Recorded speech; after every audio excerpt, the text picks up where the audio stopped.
Yang pertama adalah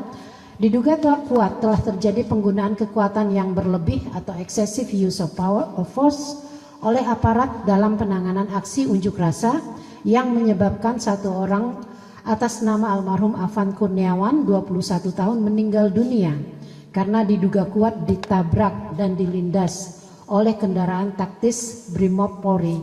Selain itu, diduga kuat terdapat ratusan korban mengalami luka-luka akibat kekerasan dalam upaya pengendalian massa oleh aparat kepolisian dan adanya penangkapan dan atau penahanan sewenang-wenang terhadap para pengunjuk rasa.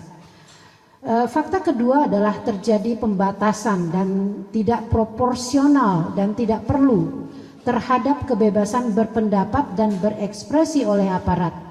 Penggunaan kekuatan yang berlebihan dan tidak sesuai dengan Perkapolri nomor 16 2006 dan Perkapolri nomor 1 2009 terhadap peserta aksi merupakan pelanggaran hak kebebasan berpendapat dan berekspresi,